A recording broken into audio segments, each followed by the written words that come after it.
Ladies and gentleman, ಕಳೆದ 4-5 ತಿಂಗಳಿಂದ ರಾಜ್ಯದಲ್ಲಿ ಪವರ್ ಶೇರಿಂಗ್ ಫೈಟ್ ನಡೆಯುತ್ತಲೇ ಇದೆ.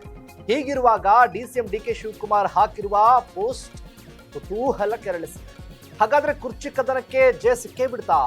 ಆ ಪೋಸ್ಟ್ ನಲ್ಲಿ ಏನಿದೆ? ಎಸ್ ವೀಕ್ಷಕರೇ, ನೆಲ ಜಲ ಭಾಷೆಗಾಗಿ ಪ್ರಾಮಾಣಿಕ ಪತ್ರಿಕೋದ್ಯಮ. ನೀವು ನೋಡ್ತಾ ಇದ್ದೀರಾ ಫೋಕಸ್ ಟಿವಿ. ನಾನು ಶಿವು ರಾನರಾಪುರ.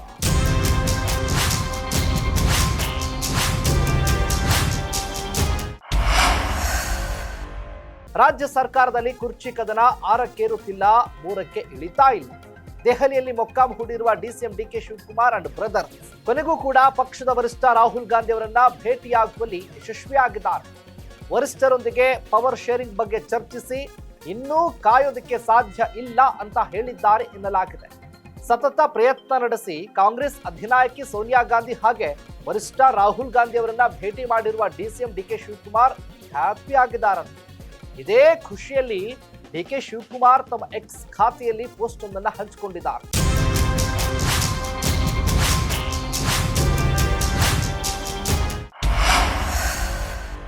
ಇವತ್ತಿಗೆ ಕಾಂಗ್ರೆಸ್ ನೇತೃತ್ವದ ರಾಜ್ಯ ಸರ್ಕಾರಕ್ಕೆ 1000 ದಿನಗಳನ್ನ ಪೂರೈಸಿದ ಸಂಭ್ರಮ. ಇದೇ ಹೊತ್ತಲ್ಲಿ ಡಿಕೆ ಶಿವಕುಮಾರ್ ಕುರ್ಚಿ ಕದನಕ್ಕೆ ಜಯ ಸಿಗುವ ಸುಳಿವು ಸಿಕ್ಕಿದೆ.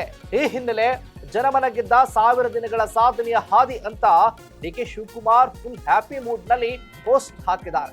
ಈ ಪೋಸ್ಟ್ ನಲ್ಲಿ ಕರ್ನಾಟಕದ ಸಮಗ್ರ ಅಭಿವೃದ್ಧಿಯ ಸಂಕಲ್ಪದೊಂದಿಗೆ ನುಡಿದಂತೆ ನಡೆದ ನಮ್ಮ ಸರ್ಕಾರ ಇಂದು ಯಶಸ್ವಿ 1000 ದಿನಗಳನ್ನ ಪೂರೈಸಿದೆ. ಪ್ರತಿಯೊಬ್ಬ ಕನ್ನಡಿಗನ ಮುಖದಲ್ಲಿ ಮಂದಹಾಸ ಮೂಡಿಸುವ ಪಂಚ ಗ್ಯಾರಂಟಿಗಳು ಇಂದು ರಾಜ್ಯದ ಮನೆ ಮಾತಾಗಿವೆ. ಇದು ಕೇವಲ ಅಂಕಿ ಅಂಶಗಳ ಸಂಭ್ರಮ ಅಲ್ಲ, 7 ಕೋಟಿ ಕನ್ನಡಿಗರ ನಂಬಿಕೆಯ ವಿಜಯೋತ್ಸವ. ಸರ್ವ ಜನಾಂಗದ ಶಾಂತಿಯ ತೋಟ, ಸಮೃದ್ಧ ಕರ್ನಾಟಕ ಅಂತ ಬರೆದುಕೊಂಡಿದ್ದಾರೆ.